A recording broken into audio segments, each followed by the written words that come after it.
The neon sign outside Smith's diner flickered against the darkened sky, buzzing softly like an old street lamp struggling to stay alive. Inside, the low hum of conversation blended with the sizzle of bacon on a greasy grill. The air smelled of freshly brewed coffee, grilled burgers, and something else. Something heavier. Uncertainty.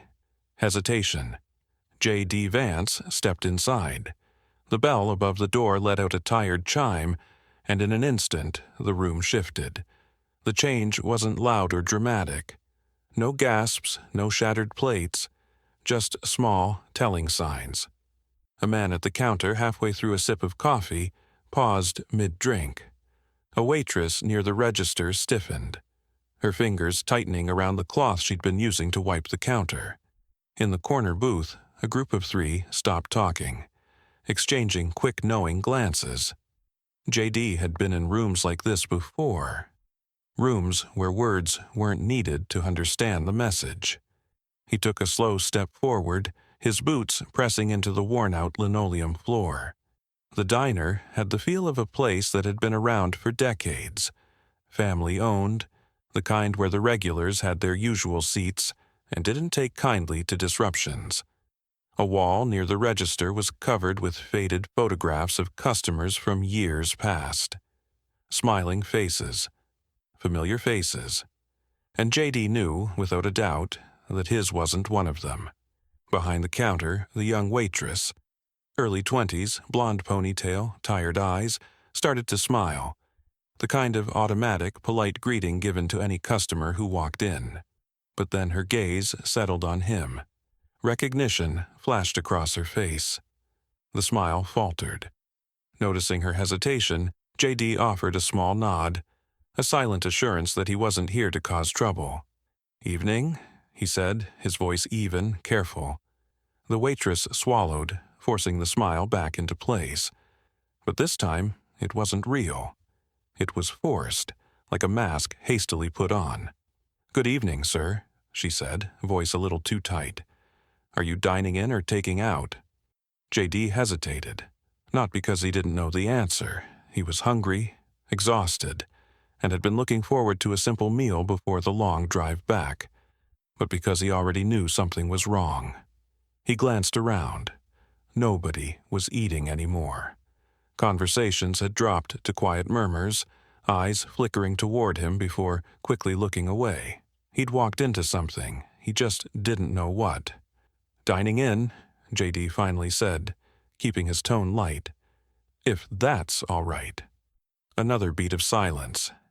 The waitress shifted uncomfortably, tucking a loose strand of hair behind her ear. Then, without answering, she glanced toward the kitchen. Something unspoken passed between her and whoever was behind those doors. JD caught the flicker of hesitation in her eyes just before she muttered, "One moment," and hurried through the swinging doors. She didn't need to say it. JD already knew. They were deciding whether they were going to let him stay. JD Vance stood there, hands resting lightly on his hips, feeling the weight of something unspoken settle over the room. He wasn't new to this. He'd seen hesitation before, in boardrooms, in debate halls, in the eyes of people who had already made up their minds about him before he even spoke. But this was different. A few heads turned. A man sitting at the counter, a factory worker by the look of him, calloused hands wrapped around a chipped coffee mug, shifted in his seat, watching but pretending not to. Across the room, a woman in a flannel shirt set down her fork just a little too hard. A younger guy, maybe in his early 30s, leaned back in his booth, crossing his arms, a slow smirk creeping across his face, like he was waiting for something. JD let out a slow breath. Whatever was happening, it wasn't random. Behind the counter, the low murmur of a conversation drifted from the kitchen. The waitress's voice was hushed but urgent, cutting through the quiet like a blade. He couldn't make out the words, but he didn't need to. The tone said enough. A few moments later, the door swung open. She stepped out, her face tight, her movements just a little too careful. Not like she was afraid, more like she had already made a decision she didn't want to make. She walked straight toward him, stopping just short of the counter. JD didn't move. "I'm sorry, sir," she said. The politeness in her voice was gone. "We can't serve you tonight." The words hit the room like a dropped glass. They weren't loud, but they didn't need to be. From the counter, the factory worker sighed quietly, stirring his coffee like he hadn't just watched that happen. The woman in the flannel glanced at the young guy in the booth, who was now openly grinning. Someone near the window let out a sharp breath, like they'd been holding it in. JD stayed silent for a beat, letting the words settle. He wasn't one to assume. Maybe there was a policy he didn't know about. Maybe they were closing soon. Maybe, but no. He knew the difference between a policy and a decision. And this? This was personal. JD tilted his head slightly, keeping his voice calm, even. "Did I do something wrong?" The waitress didn't fidget this time. She had made up her mind. Or maybe someone else had made it up for her. "It's just—" She exhaled, her jaw tightening before she said, "We'd rather not serve you tonight." No excuses, no fake reasoning, just that. JD studied her face, then glanced toward the kitchen window. Behind it, two cooks stood, half hidden behind stacks of plates, their expressions unreadable. The manager still hadn't come out. The silence stretched. JD had options. He could leave, shake his head, and walk out like none of this mattered.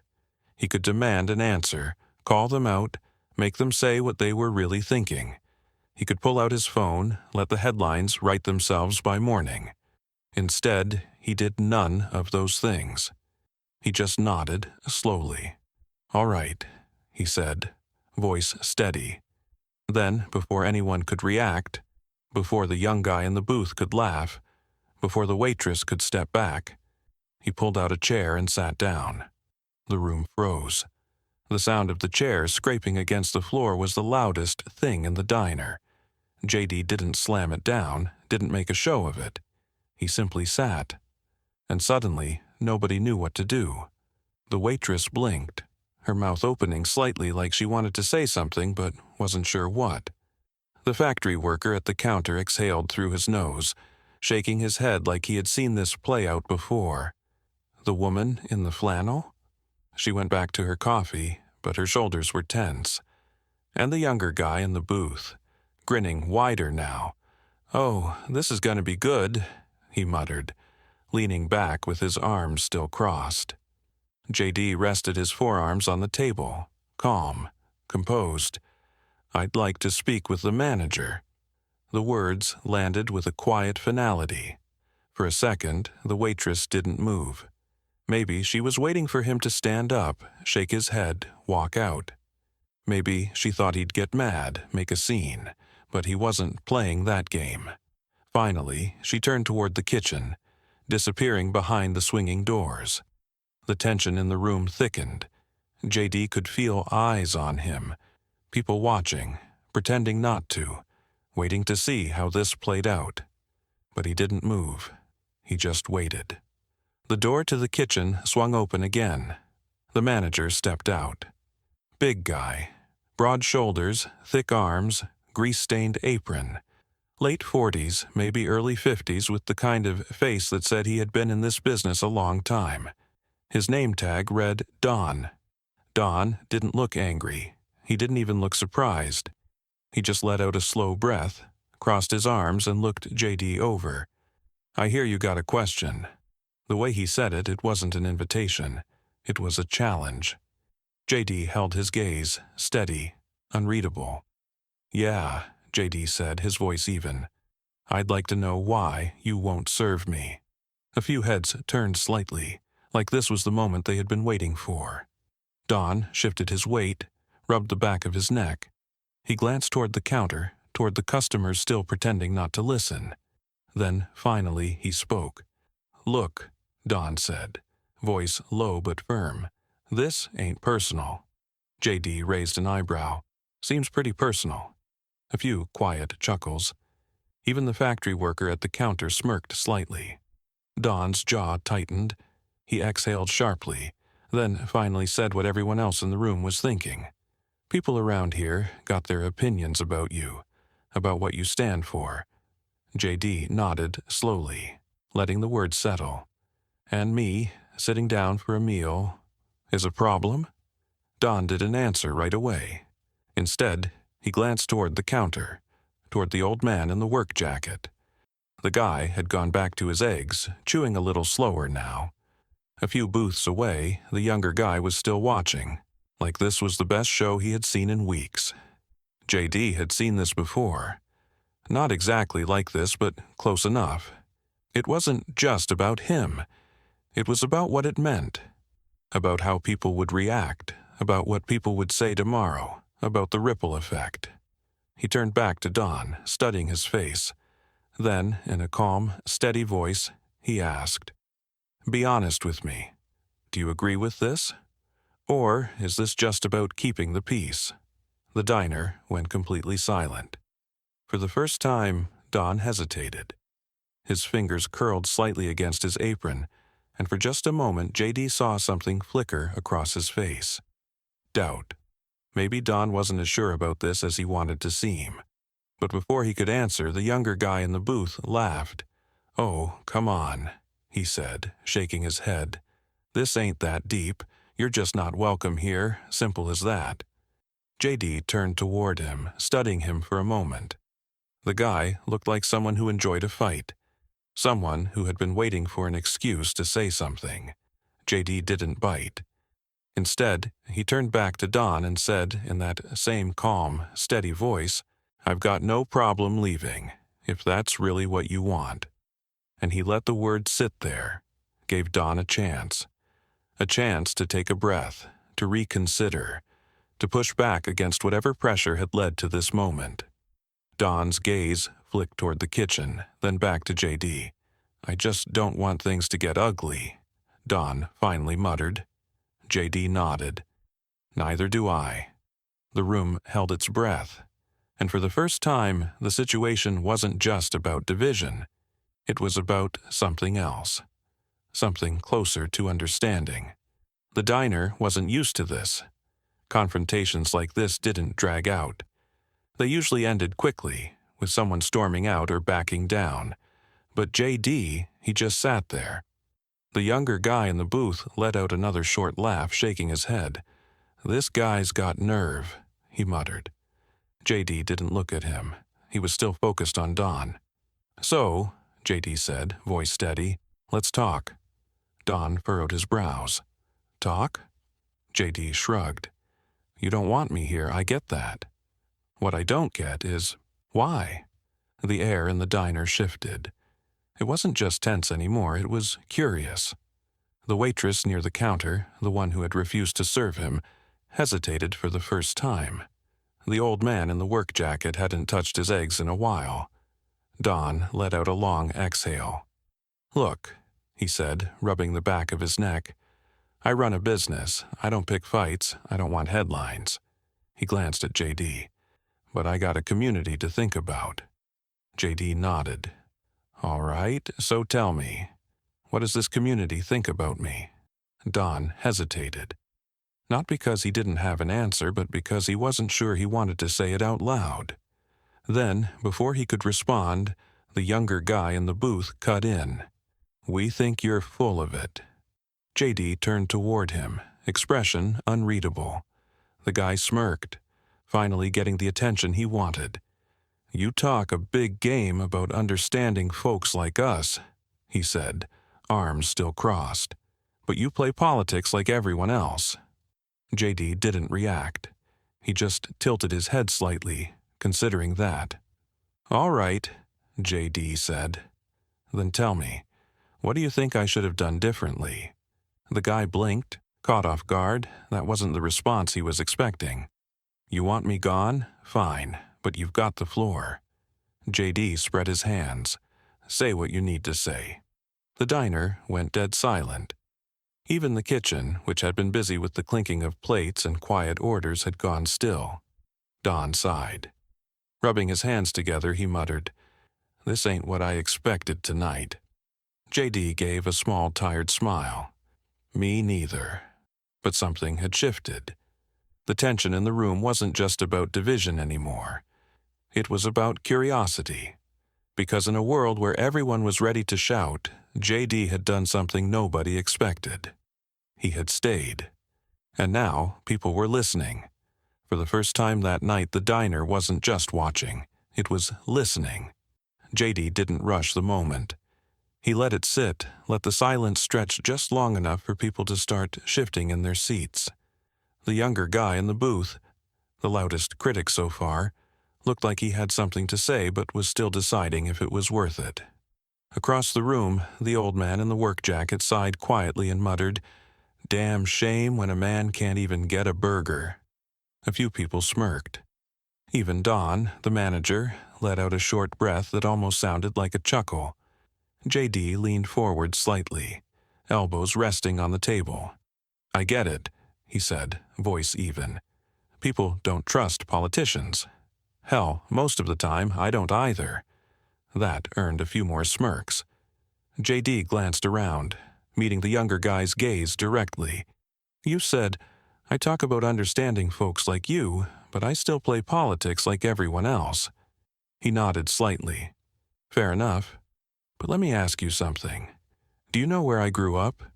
The guy in the booth scoffed. "Yeah, we all do. That's the whole point." JD leaned back in his chair, tapping his fingers lightly against the table. "You think that just because I got out, that I forgot what it was like?" The younger guy opened his mouth, but before he could answer, JD continued. "I watched people around me get left behind. I watched them struggle while politicians made promises they never planned on keeping. And yeah, I got out. I went to school. I did things people never expected me to do." JD paused. "But that doesn't mean I forgot." The younger guy's smirk faded slightly. Don shifted his weight, his arms still crossed, but his stance wasn't as rigid anymore. "You said people around here don't trust me," JD said, turning his attention back to Don. "That they don't like what I stand for. Fair enough, but you don't know me, do you?" Don hesitated. Then, finally, he shook his head. "Not personally, no." JD nodded. "Then tell me this. If I was just some guy walking in here, not someone you've seen on TV, would we even be having this conversation?" Another pause. And for the first time, Don looked uncertain. A long beat passed before the old man at the counter spoke again, still stirring his coffee. "You're the only one who stuck around to listen." And that landed. The waitress behind the counter shifted uncomfortably. The two cooks in the kitchen exchanged looks. Even the younger guy in the booth, who had been the loudest voice against JD, wasn't smirking anymore. JD let the moment settle, then turned back to Don. "So, what's it gonna be?" Don tapped his fingers against the table, looked toward the kitchen, then exhaled sharply. Then he called over his shoulder, "Mary, get him a menu." A ripple of surprise passed through the diner. The younger guy let out a scoff, but he didn't argue. The waitress, Mary, hesitated for only a second before grabbing a laminated menu and walking it over. JD took it with a small nod of thanks. "Appreciate it." Don shook his head, half amused, half in disbelief. "I still don't know if I like you." JD smirked, flipping open the menu. "That's all right. I don't need everyone to like me." A few quiet chuckles. And just like that, what started as a rejection had turned into something else. Something nobody in that diner would forget. The tension hadn't disappeared, but something about it had changed. The old silent divide that had settled over the diner like a weighty fog wasn't as thick anymore. People still had their opinions, their doubts, their reasons for hesitation. But there was one thing no one could deny.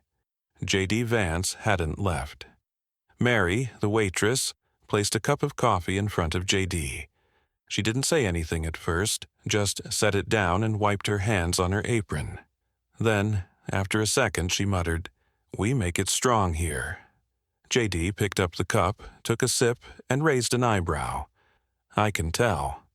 A few people chuckled, not much, but enough. Don was still standing nearby, arms crossed, studying JD like he was trying to figure him out. JD set the menu down. "So, Don, got any recommendations?" Don let out a short laugh, shaking his head. "You're something else." JD smirked. "I've been told." A few quiet murmurs passed through the diner as people went back to their meals. The younger guy in the booth, the loudest critic earlier, wasn't saying much now. He still didn't look convinced, but the way he sat up, elbows resting on the table instead of leaning back smugly, said enough. JD didn't need to change everyone's mind, that wasn't the point. The old man at the counter stirred his coffee again, his voice breaking the low hum of conversation. Still a damn shame when a man can't get a burger. JD turned toward him, the corner of his mouth twitching. "Well, I think that's about to change." Mary returned a moment later, setting a plate in front of him.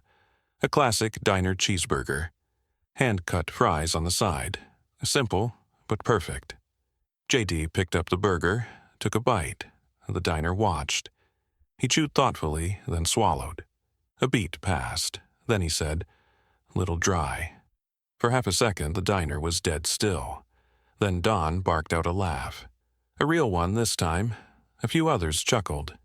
Mary shook her head, muttering, "Unbelievable," under her breath. JD wiped his hands on a napkin, grinning. "Kidding, it's good." Don just shook his head, smirking.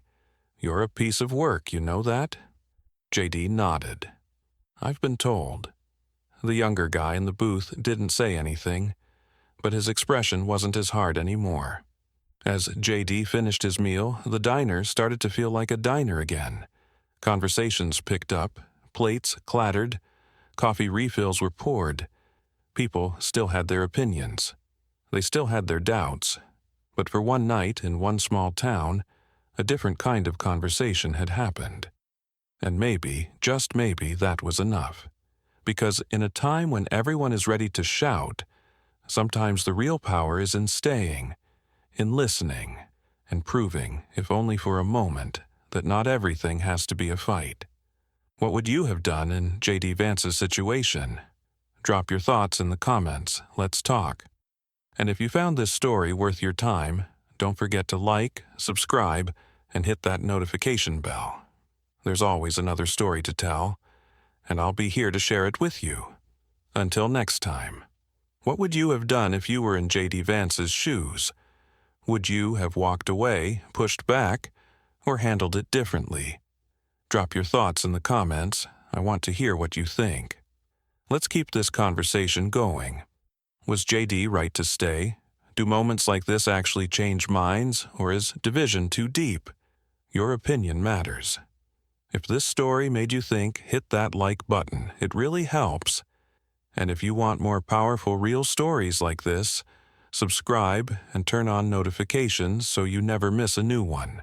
There's always another side to the story. Let's explore it together. Until next time.